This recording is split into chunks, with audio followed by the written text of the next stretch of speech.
Tahayul bukanlah hal baru. Manusia di berbagai belahan dunia telah mematuhi keyakinan menarik ini sejak ribuan tahun lalu. Di Indonesia ada beragam tahayul yang diikuti oleh sebagian masyarakat. Anda mungkin pernah mendengar larangan jangan main petak umpet malam-malam, nanti bisa disembunyikan setan. Tahayul itu masih belum seberapa dibandingkan dunia kuno yang sangat aneh. Di zaman Romawi kuno, tahayul terhadap orang kidal sebagai individu yang jahat dan kejam. Tahayul ini menyatakan bahwa apapun yang berada di sisi kiri dianggap jahat, sementara yang baik ada di kanan. Semua peradaban besar awal dunia dari Mesopotamia kuno, Mesir, Yunani, dan Romawi lebih condong dengan penggunaan tangan kanan. Tangan kanan dianggap milik dewa karena bisa menyembah dan pemurah, sedangkan tangan kiri untuk mengutuk dan melukai. Aristoteles menulis bahwa tangan dominan seseorang adalah manifestasi alami dari jiwa bawaan mereka. Jika mereka pada dasarnya baik, mereka secara alami menggunakan tangan kanan. Tetapi jika mereka terlahir jahat, mereka kidal. Tahayul yang tidak kalah aneh dari orang Romawi adalah menggunakan organ hewan untuk memprediksikan masa depan. Alih-alih menggunakan bola kristal, proses ini disebut haruspicy yang diyakini berasal dari Etruria.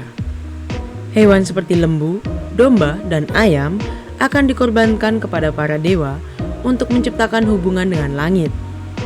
Ini menjadikan isi perut sebagai media untuk pesan dari para dewa. Meskipun banyak organ hewan yang berbeda digunakan, orang Romawi kuno percaya bahwa hati adalah bagian terpenting dari proses ramalan. Meskipun hanya haruspeks atau peramal yang dapat sepenuhnya menafsirkan makna di balik isi perut, ada beberapa detail yang dapat dibaca oleh siapapun. Anda pernah ke Hagia Sophia?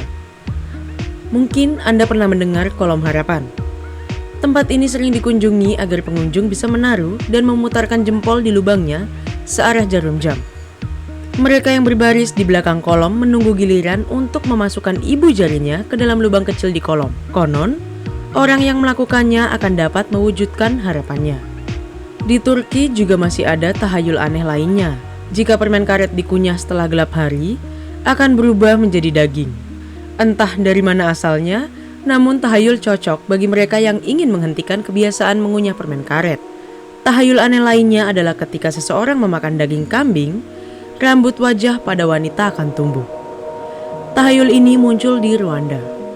Selain itu, menurut tahayul, wanita yang memakan daging kambing akan mengembangkan sikap keras kepalanya. Menariknya, tahayul ini tidak berlaku untuk pria lokal. Pasalnya, mereka sudah memiliki rambut wajah dan keras kepala. Berikutnya, orang Spanyol punya tahayul soal keberuntungan, yakni dengan anggur tahun baru.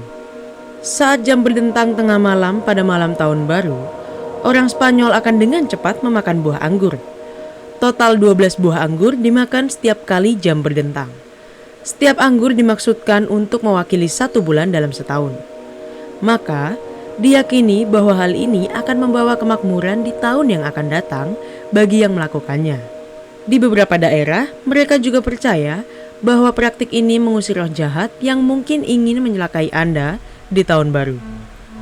Meski sudah berusia lebih dari 100 tahun, tradisi ini masih dipraktikkan sampai sekarang. Eropa abad pertengahan punya tahayul buat bayi yang baru lahir. Para keluarga harus membuat roda keju raksasa selama 9 bulan masa kehamilan. Ketika bayinya lahir, keluarga harus makan keju itu untuk merayakannya dan meninggalkan kulit kejunya. Bayi yang baru lahir akan digendong melalui kulit keju selama pembaptisan. Ini dipercaya akan membawa kemakmuran dan umur panjang bagi si kecil.